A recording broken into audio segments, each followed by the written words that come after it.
I'm Todd, and I was naughty. I did everything wrong. I got kicked out of art school, I drank heavily, and I looked to other religions and versions of spirituality to get fulfilled. The problem was, I was in the occult and I didn't even know it. My life was a wreck, and I had to learn what it meant to have a relationship with Jesus. And I'm Laura. I was super nice. I did everything right. I got saved young, went to Moody Bible Institute, got married, and followed the Christian rules to having a good life. Problem was, that formula didn't work. I had to change how I related with Jesus. At the end of the day, what I learned is the very simple truth. Jesus is the answer, and the only one that will ever actually fulfill you.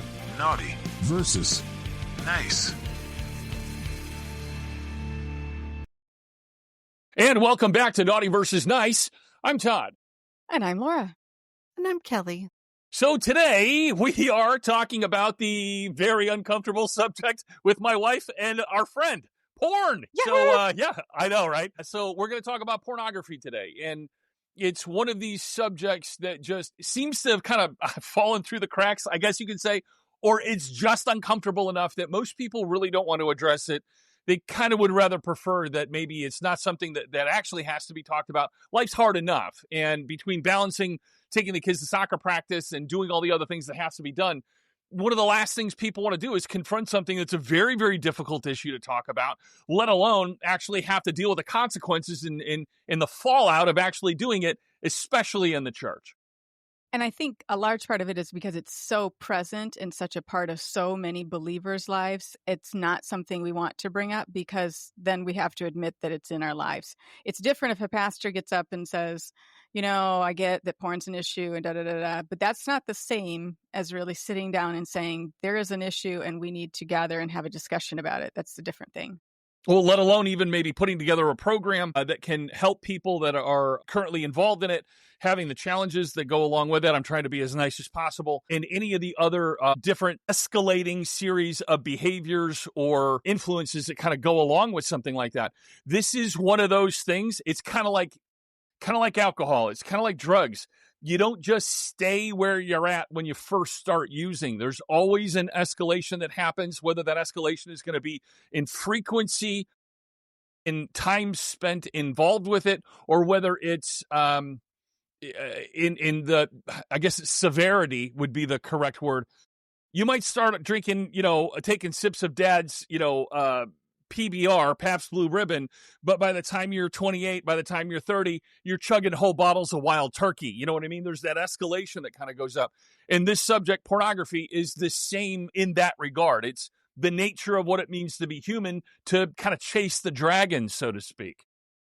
And I think one of the statistics, I would recommend anybody who's interested in current statistics, Covenant Eyes does one. So if you just Google Covenant Eyes current statistics, I think they do it yearly. They bring up a lot of things. One of them, I think, is 48% of Christians are, I'm going to find it so I don't give you the wrong statistic.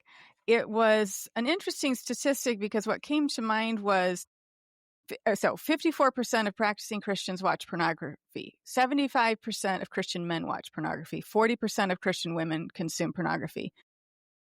22% of Christians view pornography at least once a week, compared to 31% of non-Christians. So we're not too far behind the world standard, I guess, in that statistic. The point being, if you're at 54%, that means if you sit at church and you have pews or if you have 10 chairs, 5 of the 10 of you are looking at porn. So that it is just what it is. Maybe well, I would also say it's also like when the government gives numbers on inflation. Whenever the government says 3%, you should probably just go ahead and double it. I'm willing to bet that the numbers themselves are at minimum. They're probably on par with the rest of the population, just in general. I have no reason to think that they wouldn't be. It's not like sexuality in a human being goes away the instant they become saved or the instant they go to church and that kind of thing. It's just one of those things is baked in, so to speak. And I'm not giving permission for it. I'm not excusing it. I'm just saying it's not like I've got an addiction to, crochet. You know what I mean? Where everybody's like, what? How, it's baked in, I guess, to the whole human experience. Speaking of statistics regarding Christians, one of the things that I was kind of looking at, this is a Barna.com poll. 67% of U.S. pastors report having viewed pornography at some point. 18% acknowledge that it's a current struggle. Like I said, those numbers are probably a little bit low. I don't know what the actual ones would be. This will be fine, but That's a shockingly high number for people that, quite frankly, you can be disqualified from pastorship, from eldership, clergy, whatever term you want to use. Biblically speaking, you're disqualified from that position for sexual immorality. So I find that I'm not surprised also the church doesn't want to address the issue for that reason alone right there. Maybe not alone, but you know kind of what I'm saying? Yeah, and it's kind of like, we've discussed it before, but suicide with police officers. Police officers don't go and admit to their commanding officer that they feel suicidal, because you're not going to put a guy out on the streets with a gun who feels suicidal. Pastors don't feel, ministers and people in ministry don't feel they could confide that to somebody and not lose their welfare, their livelihood. Thank you. That's what I was thinking of. That's like, whatever that is, money. Yeah. And reputation and all of that. But it is so, I know this is going to sound, I know I'm negative, but my assumption when I interact with any men is that they're probably struggling with pornography. And especially if they're 30 and younger. If they're in high school and college, I'm going to tell you they are. That there's just no way. And I don't mean that everybody's completely entrenched and everybody's, wholeheartedly going with it. But having had kids in high school, having had kids in college, this is a part of life for these young people. And it's not just men. You're looking at 40% of women. That's almost halfway there. That is unheard of compared to, 20, 30 years ago. And a lot of people will say, oh, I think it's just, romantic fiction stuff. Yeah, maybe, but that's my mom's generation. I think women and young girls especially are as addicted to pornography and the images and Pornhub and all of the same things, all the same venues as the men are. And I don't think it's being talked about.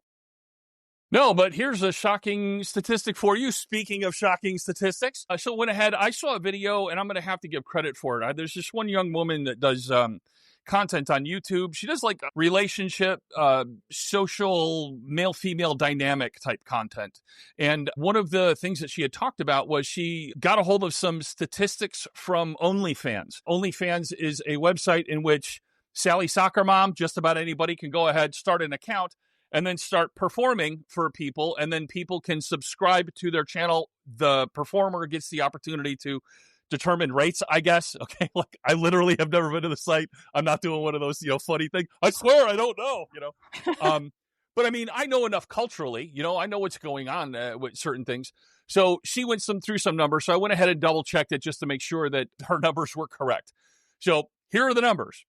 There are about 1.6 million women that are OnlyFans creators. So these are performers for the site-wide, okay? Of that creator population, between 70 and about 84% of those female creators are between the ages of 18 to 24. Have to consider that people sometimes aren't entirely truthful when it comes to making content like this, and as far as what their age goes. So you're not entirely sure, but let's just go with 80%, 75%, somewhere around there. What you end up with when you break down the numbers, that means basically nearly 1 in 10 young women in the United States between the ages of 18 and 24 are likely to have an active OnlyFans account in which they are the performer. Yeah, that was something I kind of read about in the research on the Covenant Eyes page as well, that the former way of consuming it is changing. It's shifting more to the OnlyFans. I know they gave a statistic about how much money it's making. I mean, the statistics on how much porn in general is making is somewhat difficult to track because it can be called adult entertainment, which not every facet of adult entertainment is going to be pornography. But this is a multi-billion-dollar industry, and it's just growing. It's just growing exponentially. And the church not only does not seem, I think, in large majority, to have an answer for the world. I don't think they have an answer for their own congregants. I think one of the statistics I found was 7% of churches offer some kind of a program for pornography. I saw that. 7%. And I've had a lot of conversations. I mean, obviously pornography was a huge part of what ended my marriage. And when I met the lawyer who was not a Christian, and he said, oh yeah, this is super common. And that was in 2012. Statistic in 2019, and this is a secular statistic, not a church one. 60% of divorces in 2019 were attributed to pornography. That's huge. But if you watch television or you interact with young people, it is such a commonplace concept that pornography is a part of life and it's just accepted and the norm. It's overwhelming, but yet it's still affecting marriages. It's still destroying marriages. So it's just, it was an interesting idea. It's not just marriage; it's also the young kids. When we were doing youth group, there were any number of different situations in small town USA where the kids would talk about, with iPhones and different things, you could have your AirDrop on and open, so anybody could AirDrop any image or anything, and anybody who had their phone open would receive the image, however it was all set up. And there were a number of situations that Kelly and I are aware of where kids were sending illicit images to one another, whether it was boyfriend, girlfriend, or whether it was an attempt to allure them into a romantic relationship. And those images were then passed around. And it was done so instantly and so instantaneously. And not only that, but there's no way to take it back. There's no way to undo that. So once the image goes out, in a split second, everybody has it. Everybody has access to it. Now, I think that alone should be horrifying and a wake-up call literally to every single parent out there, especially if you have kids that are junior high, high school, and college age. Well, maybe not college, they're 18 and older. I guess they're technically adults. But the other part of it that was a little bit disturbing, too, was that there was a casualness in the way in which the kids spoke about it that was almost a little too casual. Like it had happened so many times or enough that it wasn't shocking to them. It wasn't on the beginning and the end of every single conversation they were having for the last week. It was just one of many things that had happened during the week, and it kind of got blurred or lost in there. And if you go back to even watching the show Friends, which is, I was in college when that was on, that is one of the first comedies that I think it was very casually mentioned. It's not a big deal. It's funny. It's something men and women talk about together in a group, and it's nothing big. And if you make anything big of it, you're just probably a prude or something. Because of my experience with my marriage, I became very educated on pornography and the intro rates and the ages and such that boys are exposed to it, because I have boys. So this is obviously already a prefigured idea in my mind that this is going to be a struggle. And usually by second grade, they've seen pornography. And so I was very, very, very, very, very verbal. People are like, oh, you probably didn't really know, or you probably didn't really talk. No, we talked about it. Some uncomfortable things. You have to talk to your kids, and you have to start talking in elementary school. You have to explain on whatever level is appropriate within those relationships what this is, because either someone else is going to introduce it to them, or they cannot be on devices and not eventually come across it or look for it. It's so very hard to avoid. And if you aren't telling them, then they are left alone for however long until you discover it, trying to navigate and figure out their response to it, the shame, all of that. How do they respond to that as a believer? That all of that goes into that. I did have someone say to me once, I think that talking to them that early is going to cause them to look at it. And I thought that's an ignorant view, because and other moms have said, well, I just told them not to. And I'm kind of glad I don't ask, because I don't want to know. Okay, I don't think that's the right answer. I think you have to do the hard thing and have the conversations, because the statistics don't lie. It's going on. Sadly, your child is living in a private life where they don't understand what's happening and are caught up in it. It's an addiction. It's an absolute, hugely first-time look kind of addicting source of material. Well, that's just it, too, is that it's this strange thing where it's quote-unquote private, but it actually, the effects of it over the long term will actually rewire the brain and reshape the relationships. It'll literally redefine reality and the way that these individuals interact with reality, that then gets acted out in the world in an external way. So what begins as being something that's internal becomes something that becomes external. And the behavior, because it's so ubiquitous, so absolutely everywhere, it won't be noticed the way maybe it would, like aberrant behavior would be noticed, I don't know, I almost said the 70s, with just cocaine, flying off the wheels of everything, But I'll put it this way, before the advent of the internet, anytime before that, the distribution and the access and the everybody has a pocket computer and can access it at any time. I know. You're like, not my son. I put on a thing on his phone. He can't possibly crack that code. Okay, him too. He can do it. I know he can do it because I had one of the kids in youth group tell me that he could do it. And it wasn't even a big deal. And it's like, oh, well, don't your parents put a thing on your phone? He goes, oh, that doesn't mean anything. I'm like, okay, there you go. I just want to point out, too, that kid's dad was an IT guy. I know, yeah. So you think... So even the people that think they're safe, their kids are getting around it.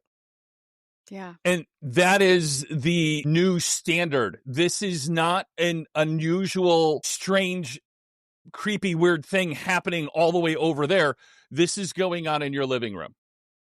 And part of having the conversation with your kids, and again, I've only got boys, so I can't really speak to what it is to have a girl and have these conversations. But with young men, there are certain things that the world is not telling them. And I think it's become more apparent in the last 5-ish years, but I was hearing it 10 years ago. The physical ramifications of a porn addiction in young people is raising exponentially the rates of erectile dysfunction.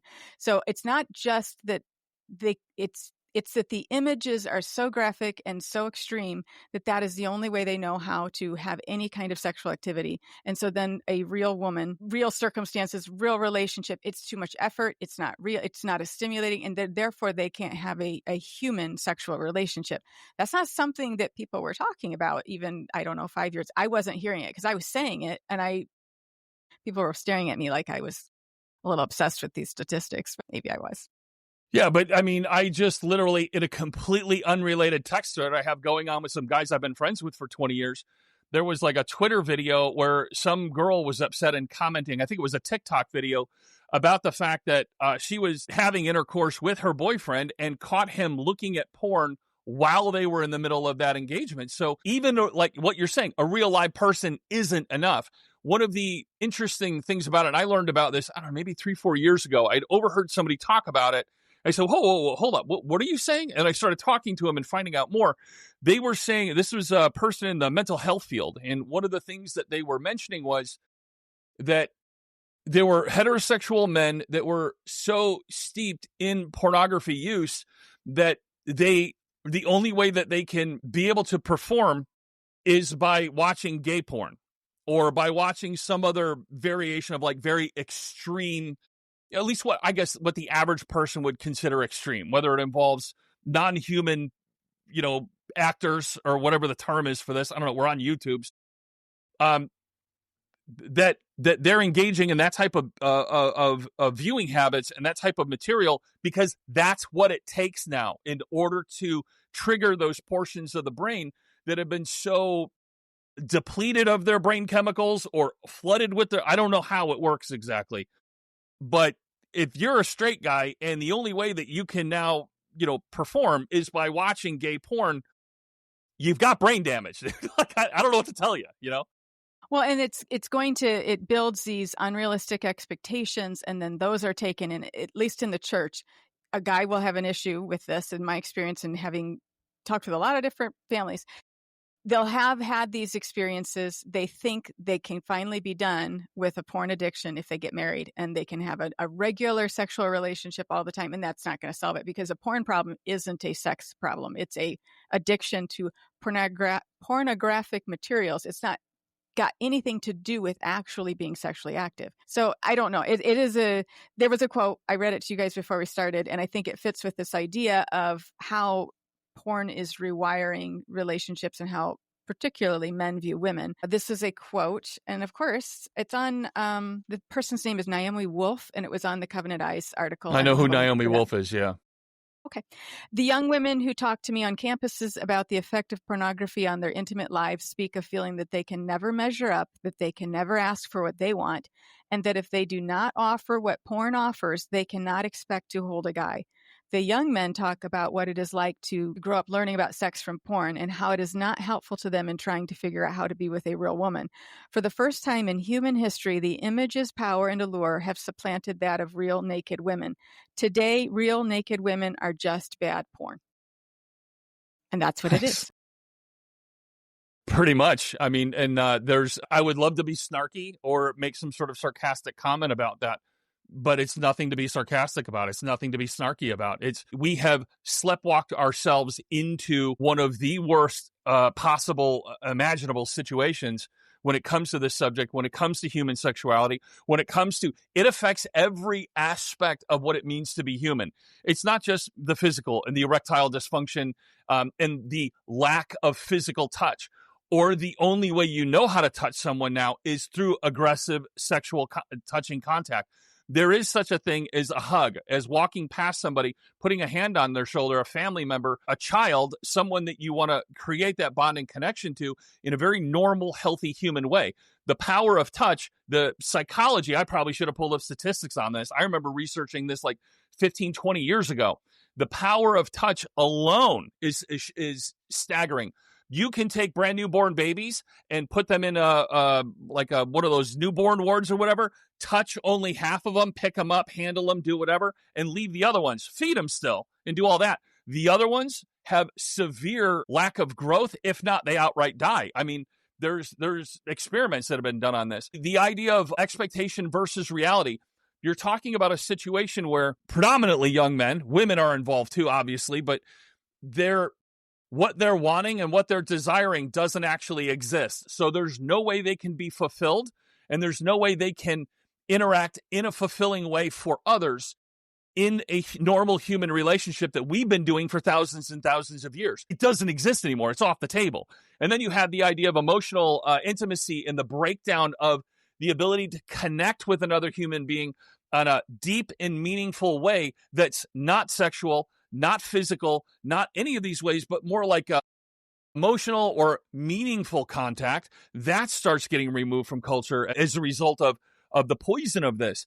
There are so many other side effects that go along with this. It's not just the obvious, I almost made a crude joke. It's not just the low-hanging fruit, the on its face, the easy to see.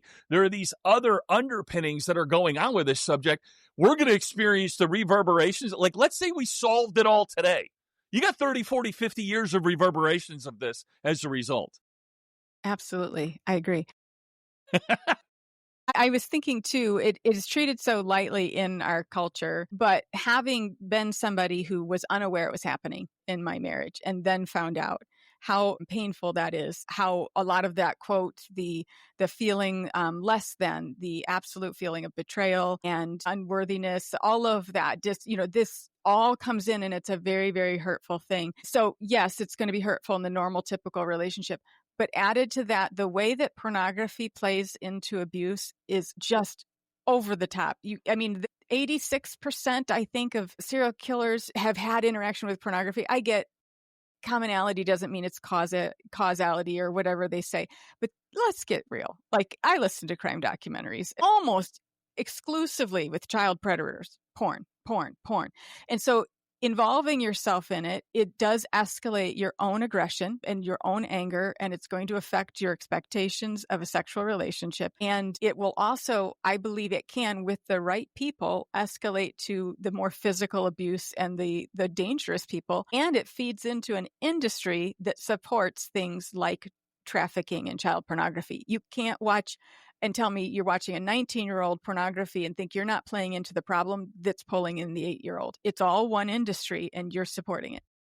There is a dehumanization aspect to it, whether it's through that child avenue or that aspect, but not only that, but just youth being exposed to it and having those parts of the brain kind of light up and activate that are not mature enough yet in order to be able to understand, handle, or interact with, in, for lack of a better way to put it, I guess, healthy. The idea of a 22-year-old stumbling across material of maybe a salacious woman, for example, is the effects on the brain is dramatically different than a 6-year-old. They don't have their brains are not created yet. They don't have the capacity to even understand what they're interacting with, but there's brain chemicals that are getting fired and these things are happening. It's a too soon kind of concept or something. I don't know all the ins and outs of all of that. I just know that there's, in very extreme cases, I've interacted with kids where you can tell by 9 or 10 if they're interacting with that type of material on a regular basis or not by how they talk, how they interact, how they look. They're just different, and it's very unnerving or disturbing. I've had experiences with that. It's just I don't even want to talk about that. Okay. One of the things I did want to mention, though, is we kind of hit off on the idea of there's this dehumanization aspect. And part of that goes part and parcel with the idea that there is everything's the devil. There's obviously an occult or a Luciferian aspect to this. And one of the ways that I mean that is that, and it might not be the obvious way, humans are made in the image of God. And when you can dehumanize, when you can destroy, when you can damage, when you can reduce down the beauty and the wonderment in God's creation in his image and turn it into nothing but, for lack of a better way to put it, like a chair, just something that has only one purpose and only one function. In that regard, it completely ruins and damages the idea of the image of God, and it just perverts it as much as possible. And there's this aspect that goes on with that. There's this spiritual component that exists within this topic and part of the consequences of that. I agree. The dehumanizing factor. I did think it was interesting. Kind of ties in, kind of doesn't. In regards to the church, something that happens that I believe is connected somehow to a wrong view in marriage is the responsibility for the sexual relationship is on the wife. That's a wrong teaching that's been taught in the church for a long time. And there was also that porn emphasizes that sex is central to the relationship of marriage. I don't believe it's biblical to say that sex is central to the marriage. That doesn't jive. Is it important? Absolutely. But it's not the centerpiece. If you start listening just in the world, okay, taking it out of the church for a second, listen to music, look at movies, look at books, everything is sex. Everything. You can't get away from that concept in any media outlet that the kids are receiving, and then there's porn. So then you have the Christian version of that enters into marriage with a church-trained view that women are responsible for the sexual satisfaction of their husband, and that if the marriage is failing, it's because she hasn't performed. And so now that's just a different platform for abuse to start happening. It's kind of related to dehumanizing, because I think it's breaking down and taking away from what human relationship, what marriage is supposed to look like. No, I completely agree. We were having, Kelly and I have a text thread going with, like everybody's got text threads going with different people and stuff like that. And inside of this text thread, this young woman asked, she said, I'm reading Ephesians 5 and verses 21 through 33, obviously subjects that we've covered within the divorce series that we've done. And it's talking about the idea of marriage and talking about the idea of the head. And this person was struggling to understand, what was kind of going on. And one of the ways that I tried to explain it was, let's see, I'll just read it here. Many Christians frame these verses about what the biblical marriage looks like based on the world, not on Jesus, meaning they interpret the passage in a strictly literal sense, but from this worldly frame, missing that literal marriage relationship is meant to point to a greater symbolic truth, the mystery of Christ and the church. The church hears and then teaches women, it's your duty to be obedient to your husband. He's your boss. So that kind of concept of what you're talking about, it's all put on the woman, the idea that somehow she's responsible for the gratification, she's responsible for the physical interaction and health of that marriage, and he's more like directing it or something like that. But all the responsibility gets put on her. The proper symbolic framing would be then that the church is the bride of Christ, just like the wife is the bride of her husband. So if we follow that logic, then the church's role must be to simply obey Jesus because he's the boss. Yet we've got churches all over the United States saying, no, it's a relationship. It's a relationship. It is this co-interactive kind of thing. But yet we'll tell people to interact in their marriages in a way that is not representative of how Christ interacts with his bride, the church. So what ends up happening is this framing doesn't reflect the real Jesus that we see in Scripture. This framing removes the relational dynamic and reduces the church and the wife to these passive roles defined solely by duty. And at worst, it dangerously echoes authoritarian models of obedience that, quite frankly, have no place in the gospel. Now, obviously, I have more, but I just found it funny that this text thread that we were having kind of touches on exactly what you were talking about in that same dynamic. It's not just you. This is going on all over the place, even in small town USA. Well, and the people will say, well, how is porn connected to these ideas of sexual expectation in Christian marriage? Pornography, at least traditionally, not going into the really extreme versions, but traditionally is a woman is either the subject of violence or she's the responsible party for making everything happen. So just being very blunt, the guy lays back and the woman does all the work. That is the porn theme. Now you apply that to Christian marriage, and now even just that idea of, well, whether she makes it happen or doesn't make it happen, how our sex life is and the satisfaction level I have with that, that's on her. Actually, that would mean that the satisfaction of the groomsman Christ is resting on the performance of the bride, the church. It's backwards. And it takes away responsibility that I do believe rests in the role of a husband over the entire relationship, and not this, well, she needs to be able to satisfy every whim I have. That doesn't fit the model of the church and Christ. No, but when you do go ahead and flip it like that and make all of the responsibility on the woman, reflecting this idea of you can work your way to salvation, that is literally every other religion out there. And like I've said over and over again, if you look at the Tower of Babel incident, that is the epicenter and the origin of all of those religions, which means that's an occult belief. And Christians, unknowingly, like I've said over and over again, are bringing this into their home. They're bringing it into their minds. They're bringing it into their relationships. And in this particular case, they're bringing it into the bedroom. I have, Kelly's at least heard me say this over and over again. A man's responsibility to his family is to protect his wife and protect his family, even from himself, if necessary. And that's all part of the duties, part and parcel of what it means to be spiritual head of your household. Okay, notice I didn't say authority, by the way. I said head of your household, meaning the buck stops with you guys.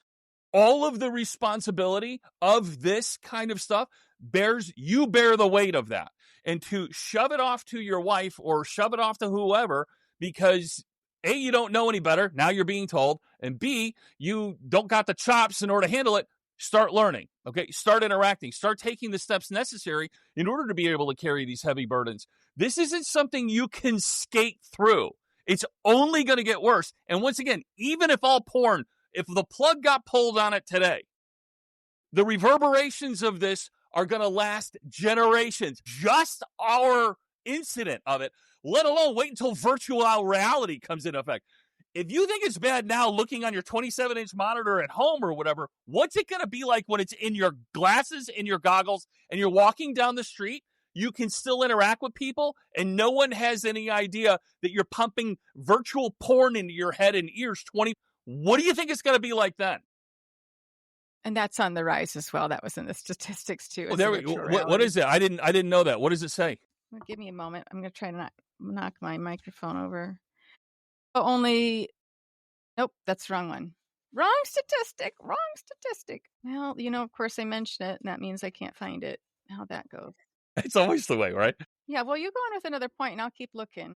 One of the things I did want to hit on was the idea of the occult. Once again, look, if most people, this is an area, ironically, when I try to explain what the occult is, most people literally have no idea. They think it's one thing when really it's another.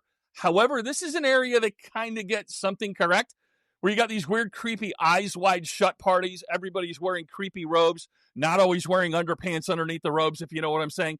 And they have something known as sex magic, all right? This guy by the name of Aleister Crowley, self-described Beast 666, psycho extreme. He kind of brought into the mainstream culture or like popularized or focused on this concept of sex magic. And what that is basically interacting with the idea of changing, shaping, and bending reality using magical energies. These magical energies were best harnessed and focused during sexual activity of one capacity or another in ritualistic format.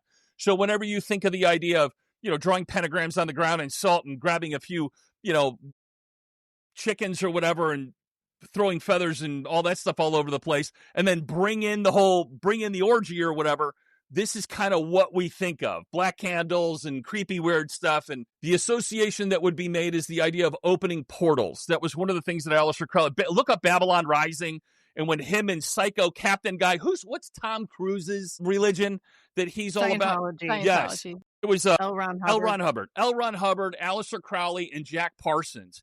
They all went out into the desert and did some really, really weird stuff with some stuff I probably can't say because it's YouTube. Anyways, they did a whole bunch of really, really weird stuff and involved opening portals and stuff like that. Whether they did it or not, it's not the issue. They believed that's what they were doing, and that's why they were engaged in all this kind of stuff. And I'm just saying, Aleister Crowley and Barbara Bush look an awful lot alike.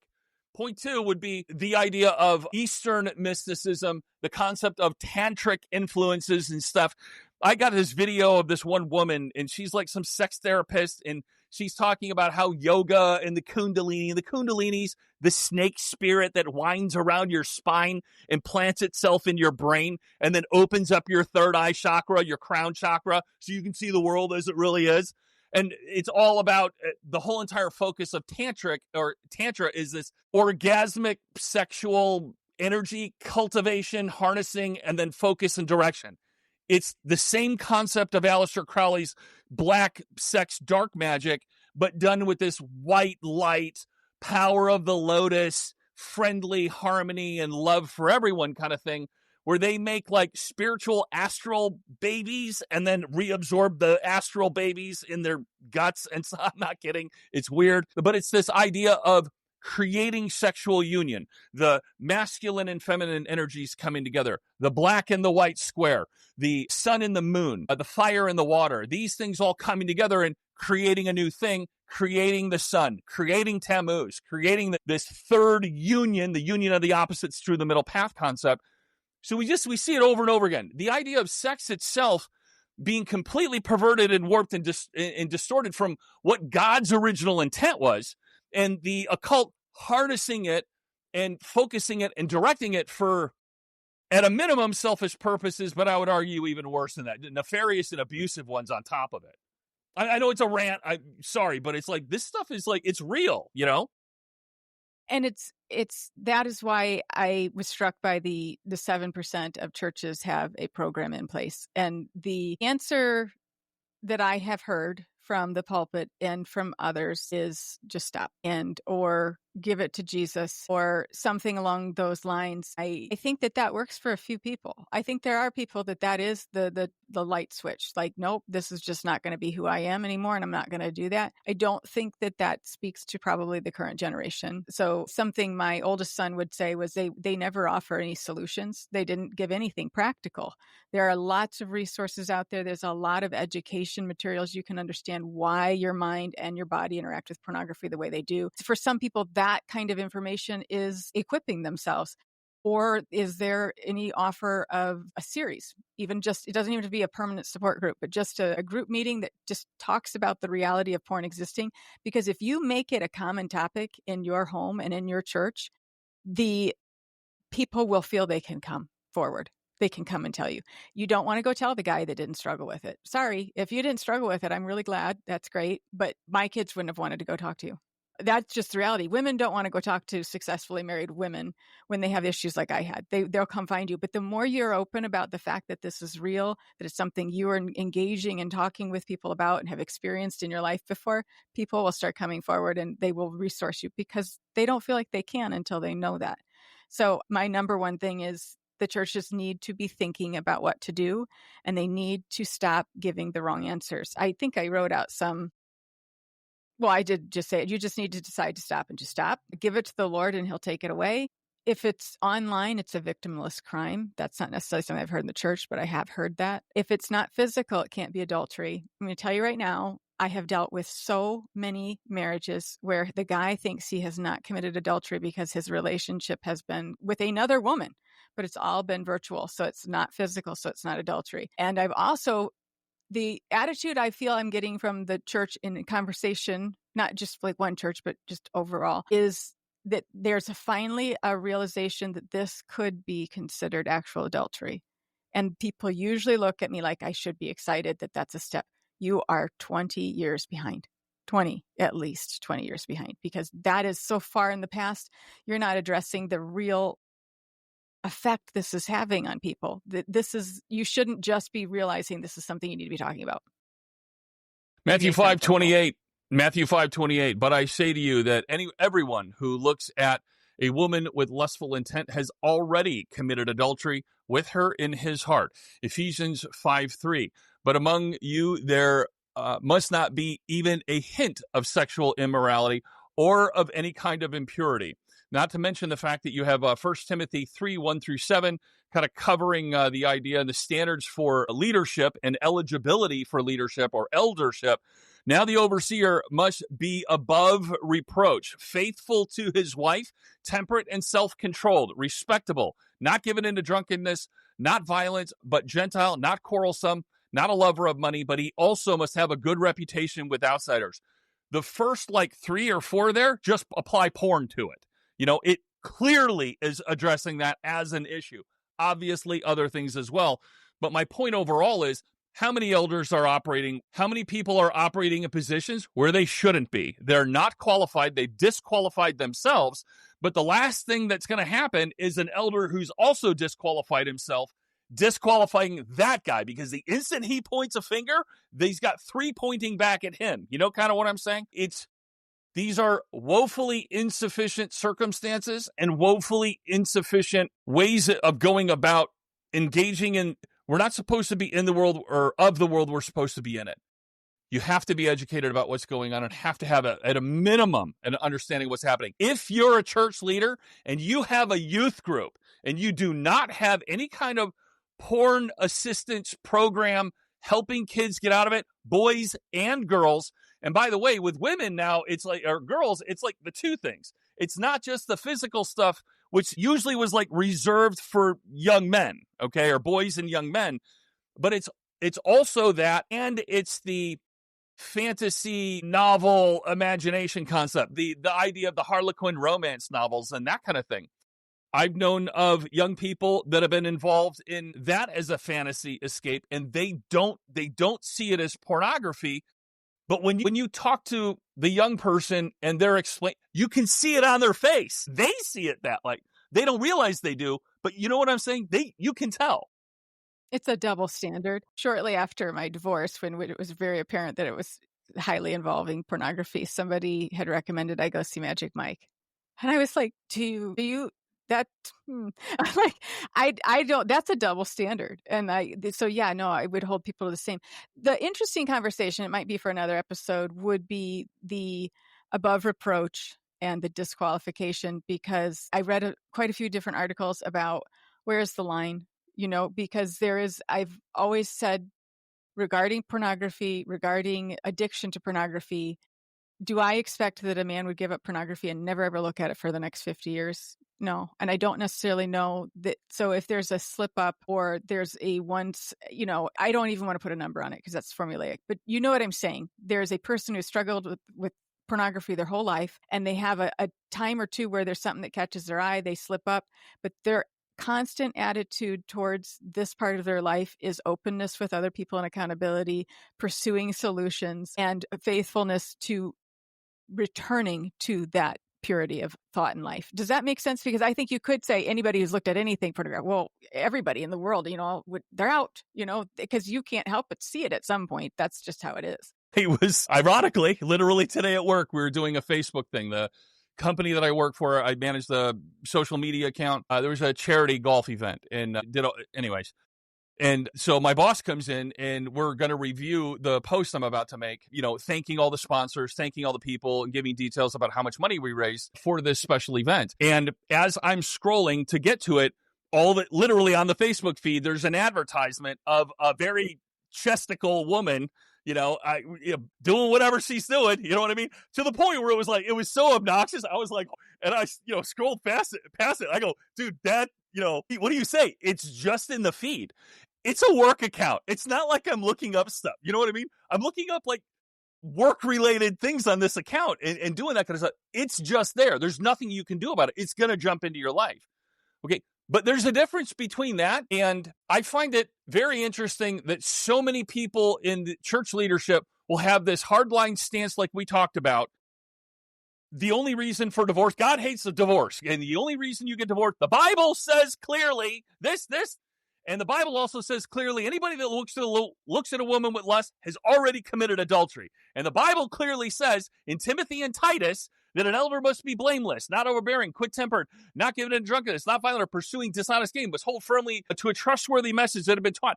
all of these things and characteristics, but for some reason, committing an adultery with porn, that's not a removable offense. But how many pastors have been publicly shamed for carrying on affairs or engaging in affairs in the open, overt, traditional adultery way? But yet this other way that seems to have flown underneath the radar seems to have been kind of like, it's gone under the radar, and they're not. I'm not demanding everybody get removed, obviously, from their position. I'm not interested in seeing the church destroyed. My overall point is that the subject and the issue needs to be addressed. It needs to be looked at. And the first place it has to be done, I would argue, is with leadership. That's what men do. If you're going to be a man and you're going to be a leader and you're going to engage in this and you're going to be a spiritual head of household and you're going to be a shepherd to those in your community, where's it going to start? Oh, you're like, we need to do something about this porn issue. We got to address the kids. No, dude, starts with you. Now go and get everything cleaned up. Get all people removed that need to be removed and not tolerate any more nonsense. And then it'll trickle down from there is the idea anyways.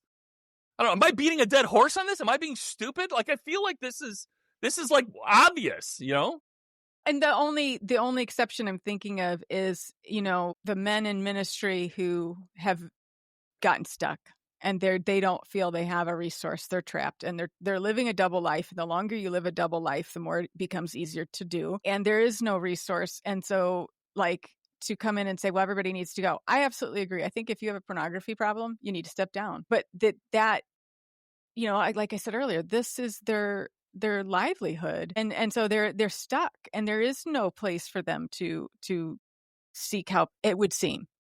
I do think that there would be merit in that person getting counseling and then, if at all possible, stepping down from their responsibilities. I don't want to villainize the people in ministry that are struggling with it. You've got the people who are out there like Rabbi Zacharias they're predators. I don't have any kind words for that. But I'm talking about somebody who is legitimately trapped and they don't know what to do. And then where do they go? And I think that it would be great to have a little bit of a ministry or a sense of community in the eldership and leadership where they could seek help from one another without losing face, I guess. I don't know. I'm just trying to see it in the nuance a little bit. I think there's definitely nuance. I think that every situation is its own individual situation. There's a lot that kind of goes on there. Even just a community across a county border or across a highway has its own culture, or different one from another. So all I guess I'm trying to say is that this is an issue. It's a real problem. It already is in your congregation. It's already going on, and it's in leadership. And the buck stops with leadership, and everything flows downhill from that. So if you are concerned about it and you're in leadership and you know what's going on in your community, I'm not saying shame, get all these guys up on stage, make them all go through their phones and embarrass the heck out of them or something like that. Nobody's perfect.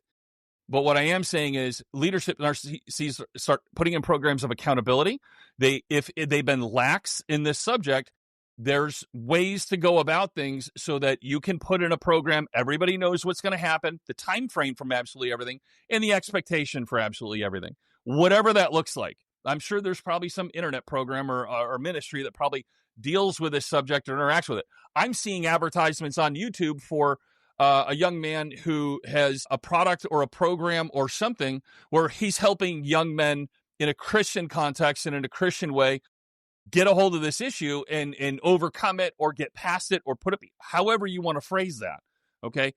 It's more and more it's being addressed. Whereas, 15 years ago, 10 years ago, you'd never see anything like that because everybody just pretended it wasn't happening. I'm currently asking somebody about a particular resource. Sorry, so I'm looking down. I would put out, there are some programs like Covenant Eyes, and we did that for a season of time. It'll, majorly slowed our computer down and such like that. And it flagged absolutely everything. Once your kids are old enough to have a device, and I know there are people who say, well, just never give them a device. But the last thing you want to do is them turn 18 and you throw them into the real world and they've had no buffer, no time to fail in the presence of people who will actually take care of them. But at some point, they have to make their own decisions. I think as far as kids are they going to get rid of certain internet capabilities or, however they're going to deal with that. But resource-wise, Covenant Eyes is something that has seemed like at least an informational good resource. The other one that I'm very fond of is it's a secular Fight the New Drug. That one has a lot of resources, lots of statistics, lots of educational things that has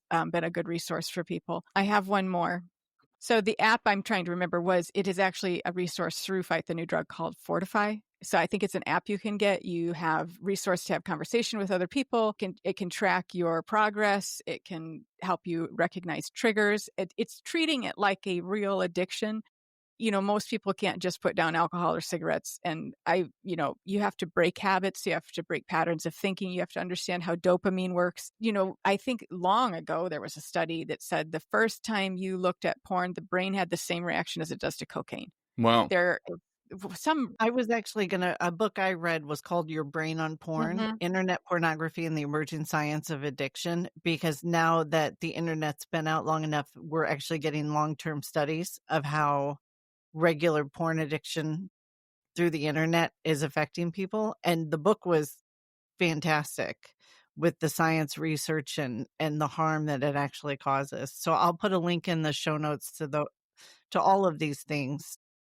I think there was some famous person, I'm not going to know right now, but he had said that he had been a cocaine addict and a porn addict, and it was far easier to quit cocaine. And I remember being just struck that was what he had said, because I feel like that's Charlie Sheen or something, I don't know. Has he quit? No, I think he's in some painful cycle somewhere. I don't know. That's not him. I felt like it was a rock star, but I'll have to look into that. I thought that was something I'd seen before. But well, and if you watch any of those interviews with any rock stars, the older ones, they all say I was addicted to cocaine, alcohol, and sex. It all goes hand in hand. Yeah. It's not like it's like, oh, I'm just addicted to sex. Like, oh, okay. Yeah. Just to start, if you're a young person, young man, whether you're in a youth group age or even in your 20s or 30s, one of the things that nobody's ever probably told you, put your phone down and put it at the same place if you have to go to the restroom. All right. Just put it on the end table by your couch or whatever, then go use the restroom. You could do what we did back in the 90s in the O's. Just get a magazine subscription. Popular Mechanics. You need something to read and flip through or whatever. You don't have to tweet all the time. You know what I'm saying? Get a magazine subscription. They used to have these things called magazine racks and magazine holders, and they was right next to the toilet. You pull out a National Geographic, or you pull out a Popular Science or whatever, and flip through some articles while you're taking care of what you're taking care of. Okay, but don't take the phone in there with you. The simplicity of that. But it's not obvious to somebody that's caught up in a moment or caught up in an issue or caught up in a circumstance. You don't have to take your phone with you absolutely where you go. You'll have anxiety over it. Okay. Just put it in the other room. And there are other ways to limit your interaction with. There are other types of ways that you can put limitations. There are programs you can download that limit content and things like that. Have somebody else put in the security code and have them make up the number, so you don't know what it is. Now you can't undo it.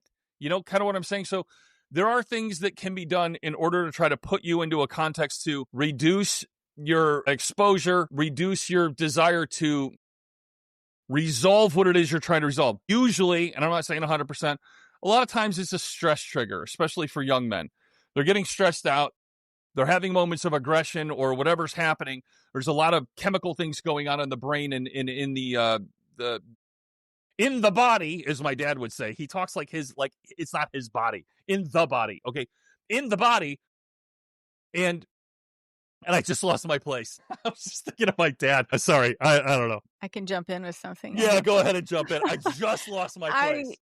Just speaking to parents, get very, very comfortable talking about it. Talk about it all the time. I know that sounds crazy, but my kids would always be like, okay, enough with the porn. But don't be afraid to find out your kids are stuck in it. Don't be afraid to be disappointed in your kids or to have to. It's hard. It's hard to see your kids involved in something that you don't approve of. It is just hard. It is very difficult to have those kind of conversations and to really see where they're at. And it is. I don't know how else to say it. I keep saying it's hard. It's hard. It's hard. But you have to do that. You have to put that aside and learn to teach them that when they fail, you will, the expression on your face is not going to change no matter what they tell you. And you have to sometimes fake it till you make it. I'm just being honest. There's sometimes where I've thought, well, I didn't expect that one to come out. And you just kind of wash your face away and put on your game face. But it is very, very hard to be transparent. People are very uncomfortable talking about this. And I think if you make it a practice, it helps. But it's never going to be easy to know some of the things your kids might have already been viewing, what they're involved in, how deep it goes. But you can't leave them alone. You cannot let them figure it out by themselves. This is where you put aside yourself and you do what needs to be done.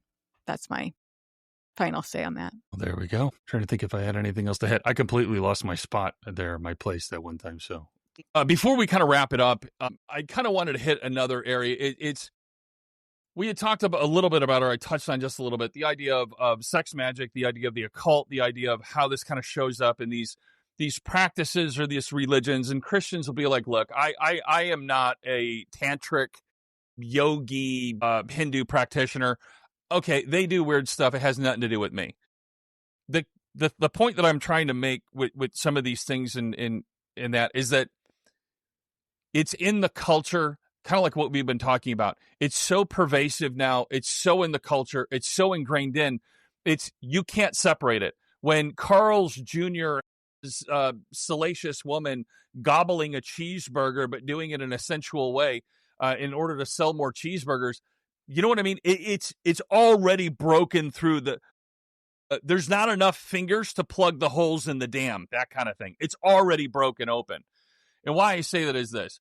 The idea of the relationship with the occult and pornography itself, understanding that they share these ideological roots and that these ideological roots are based in self-exaltation, rejection of the divine. Once again, the idea of thumb in the eye of God, that humans are made in his divine image, a rejection of that divine order, and a ritualization of the idea of desire, repeatedly going at it and doing the exact same, doing your pornography interactions ritualistically in the same way, at the same time, same location. However people go about doing it, there's a ritualistic aspect to a lot of it in many cases.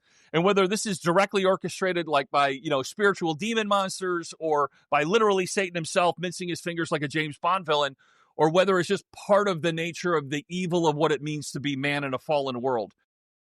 The idea that they're somehow apart and that they're not directly linked, if not interwoven or integral or tied up in like a plate of spaghetti with each other. At a minimum, it's foolishness. And at maximum, it's burying your head in the sand and doing everything you can not to recognize the reality of what's going on. That's why it's not just immoral for churches and leadership and Christians and all this stuff. There is an integral occult satanic entanglement that is involved in this issue that cannot be unwound. It cannot be unentangled, if that's even a word.